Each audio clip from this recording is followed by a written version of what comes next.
Daryl Roberts from Hey Gringo. Welcome back to Australian Musician. Hi, Greg. It's great to be back. It's good to see you. Yeah, you've got your eighth album out called Keep On Moving. Over what period of time were these songs written? Some of them were quite recent, and I dug up a couple of, or resurrected a couple of oldies that have been hanging around for maybe a couple of them since the 80s, even, and 90s. And they're ones that I've been playing with for a while, trying out live, and then finally giving them a new coat of paint. Okay. Between your last album and this album, we had the COVID lockdowns. How did you get through that period? Yeah, just rolled with the punches. You know what it was like here in Melbourne, and so yeah, it gave me the opportunity to probably spend a bit more time working on my art and my craft. Yeah, Did you any of the songs on this album written during that period? yeah, but none of them. I'd prefer to forget about that and not dwell on it. Yeah, now they're probably songs that are more influenced by some travelling that we did straight afterwards. So that was good. Some trip to Mexico, another one to Okinawa. Yeah. Uh, and Japan. So some of the songs have actually been, as you can tell by the names of the songs, like Barachos or El Cuervo, they've got a bit of a Latin name, but there's different vibes to them and different meanings behind it. Like the one from Barachos is actually inspired by the last night in Okinawa. We went out to a Mexican bar in Okinawa and the band was playing reggae. So that was that they were full on reggae. They had like the dreadlocks and that, and you're in the middle of Okinawa. It's how could you not write a song about that? You know? Yeah. Well, the band's called Hey Gringo. What's the fascination with that part of the world? Yeah. And it actually started with a jacket, a denim jacket that I bought probably about 30 years, 40 years ago. It had Gringo written on here. And I was thinking of a name for a band at the time. And I said, oh, hey, Gringo, you know. So it stuck. But Oh, I've sort of stuck with the theme and I love the Mexican or culture. It's great. I'm into archaeology and stuff, so I love everything to do, you know, with Chichen Itza and Teotihuacan and all those places when we're in Mexico. So it was great to immerse yourself in the culture of the country. And it's always been a bit of tongue in cheek. The band's had a bit of a fun angle. You can probably tell by the last video, they're not the same planet. There's always a little bit of a meaning behind the words to the song. There's something there for everybody without being too deep, but it's a bit of fun usually. yeah. Yeah. You mentioned the track Borrachos before. I believe Borrachos means drunken and can Yep. refer to Drunk. people or food. Is that right? Yeah. Yep. And El Cuervo means the raven.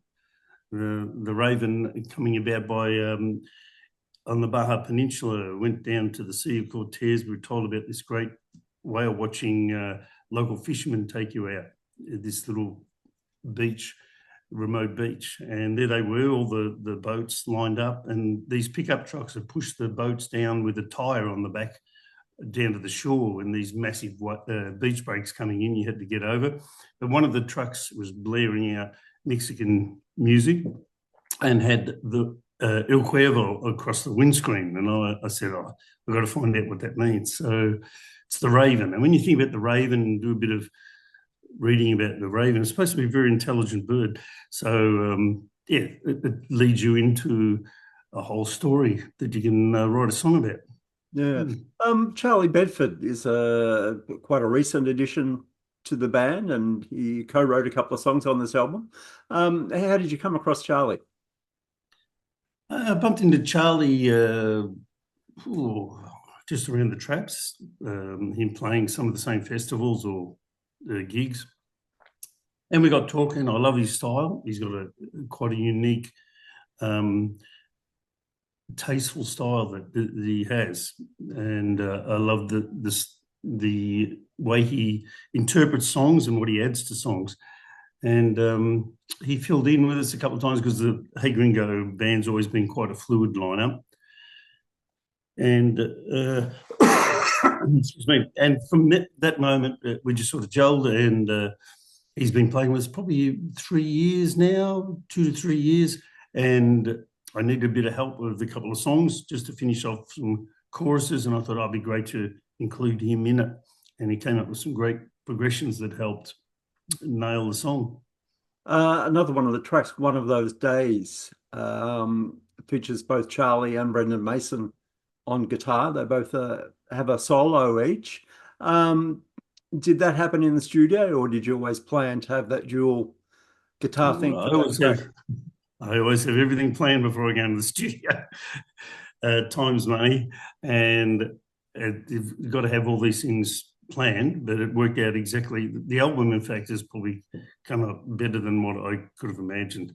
That song dates back to about 1980 something, 87 or something like that. And yeah, so it gave them a bit of room and a bit of space to just stretch out on that album, and give us a bit of. I wanted to have a bit of more instrumentation on there on some tracks. Yeah. Yeah. Were there any problematic tracks, ones that took a bit more work than others?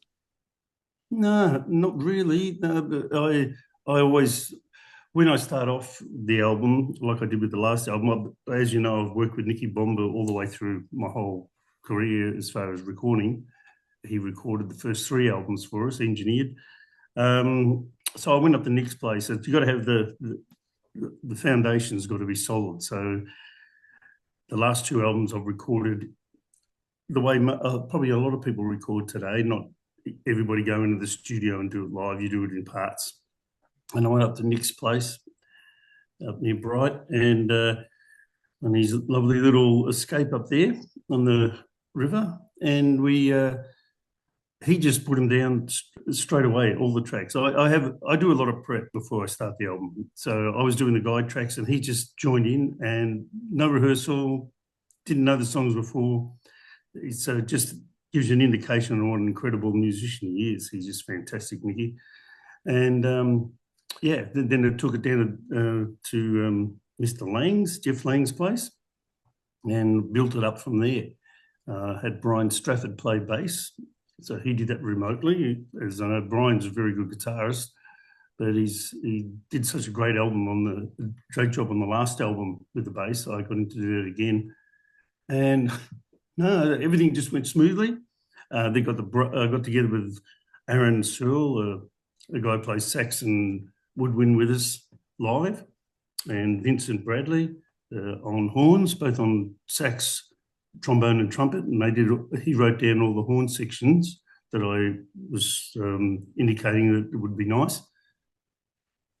Excuse me. And then worked on all those parts. Then, of course, Charlie came in, Brendan came in, even Jeff. I had some ideas for Jeff to put some on, which he did on the reprise of Bad Luck, which was just amazing, blew me away when he did the lap on that. And he played bass on one track that I added a bit later. Bad Luck, the other version, which ended up more of a New Orleans-y sort of vibe. And then I got Brendan in, and then I thought, I need a different sound for some different sax. So I got Christian Foyle, who's an amazing sax player who plays all over the place, another young guy like Charlie. And he plays with us from time to time live, who is really a cool sax player. And so he gave more that Bobby Keys sort of vibe on sax, which I was after for the song That's What I Am, which is got more of that Stones-ish sort of vibe about it. And then, of course, the icing on the cake, you got Kerri Simpson in to do the vocals, and she's just amazing. So that was cool. So how do you generally record your keyboards? Did you use a digital keyboard or acoustic piano on this album? Yeah, it's amazing that I use a variety of different keyboards. I've got different keyboards that I use live. I've got an old A90 Roland that I use. It dates right back to the 90s, but keeps breaking keys all the time live. It's at that age where it's just about... I'll just keep patching it together. I didn't use that in the recording this time round. I usually have used that in the past, but I used a Roland VR 730, I think it was, and I found that the acoustic sound on that, the piano recording wise, came up fantastic, and the organ sound as well. But I do have a Hammond that I use, an SK2. They use that in there as well. So basically, different keyboards for different vibes, different sounds. I didn't use a Leslie or anything that I use live when I play with Spectrum. I use the Leslie cabinet and everything like that. But yeah, because I played bass in the left hand, the guide tracks were easy to do with Nicky. So I play all the bass in the left hand. So then we just do the guide track and build it up from there, which I'm used to doing live with Hey Gringo, so I can afford to have a sax player in the band. Yeah. So do the keyboard sounds go straight into the desk, or you play Yeah, record amps, or? no, straight through in the desk. So yeah, the sounds, the purity of the sound was really good. The way Jeff did that was great. He was concentrated on the engineering and everything, and focused on that. And he's a very talented person, both as a musician and technically. He's great. He's just got that concentration that, phew, I couldn't keep up with him, the technical side of things, working with recording. Yeah. Are there any albums that you see as benchmarks for great recorded keyboard sounds? I I love so much music. I love everything from jazz, especially when I'm cooking. I love listening to jazz. But I love Santana, early Santana. Yeah, no synthy Santana. The first three albums, Greg Rowley, absolutely fantastic Hammond sound. I love his sound. Look, I love, like George Duke. I mean, um, all sorts of different piano players and keyboard players, different sounds. I particularly love the album Fire and Water by Free. That's my go-to any album, because of the minimalisation in the production is just fantastic. The way they can just get so much out of using so little, you know. Yeah. I love. Yeah. You're heading up to far north Queensland, something you do every year for a bit of a tour. How are the audiences up there in the warmer climes? Yeah, they're great. They love it. They love. There's a great vibe with the music up there. It's fantastic to tour. Touring's getting around and just traveling and playing to different people, and especially playing original music. And they accept it. They love it. They love hearing something a bit different. Being a keyboard player is a bit different than they're used to. A lot of guitarists that do covery sort of stuff. So I chuck in a couple of standards, but they're a bit quirky standards, so they're not the everyday standard every now and then. But the majority of what I play is always original. And I did a tour earlier in the year, all the way up, spent 5 weeks just driving all the way from Melbourne up to Brisbane and playing all the way up the coast. And that's fantastic. Loved it.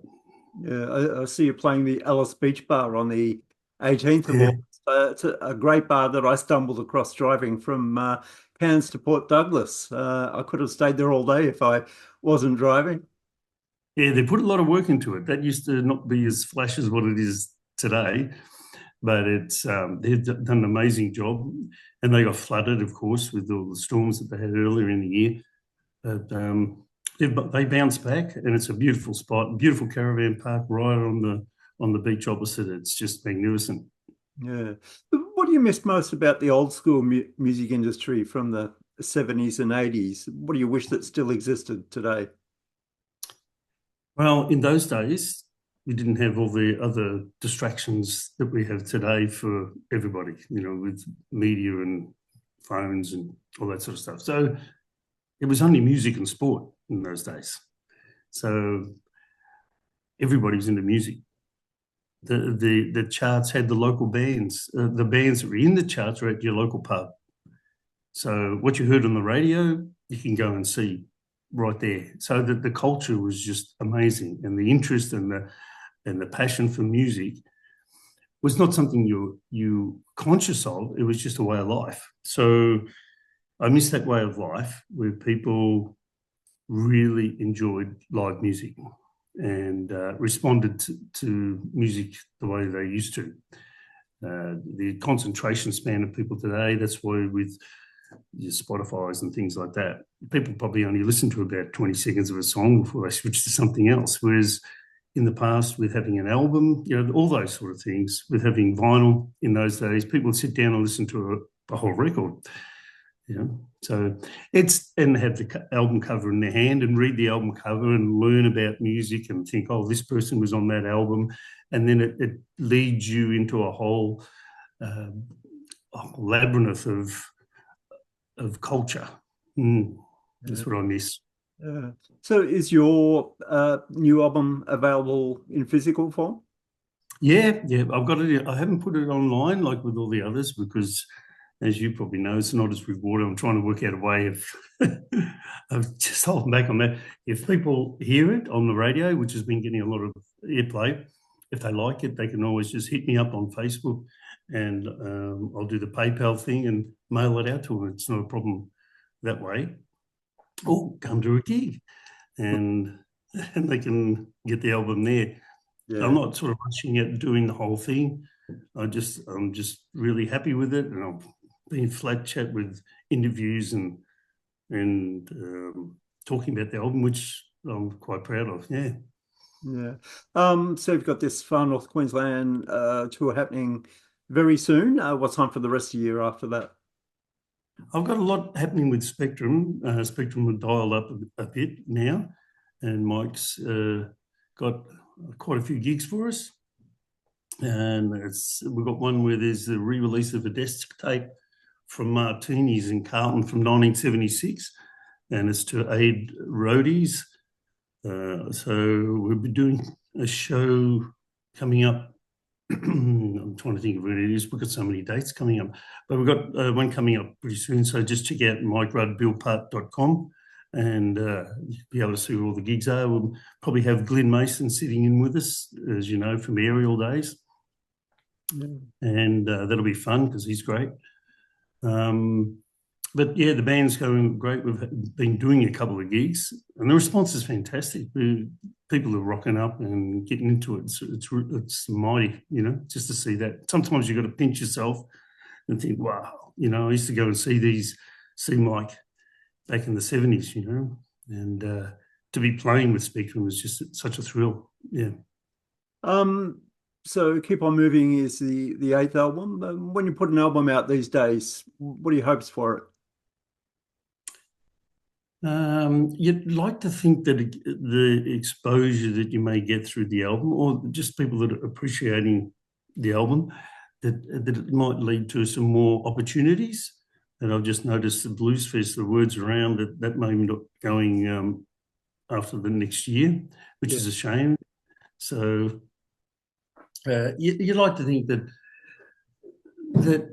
you just get a message across. People listen to your music. People enjoy your music. It broadens people's taste in music, gives people the opportunity to experience. It's not, as you can tell by the album, it's not one strict genre of music, which is what Hey Gringo is about. It's quite a mix of different genres or influences, and that's how it comes out. And I enjoy doing that. I couldn't do an album of, say, just all straight blues or straight jazz or funk. It's nice to mix it all together and have our own sound. Yeah. Well, it's called Keep On Moving. It's out now. It is a great album. I'm really enjoying it. And thank you. And great to catch up again, and all the best with it. Thanks very much, mate. It's a pleasure to catch up and keep up the great work you do. Thanks.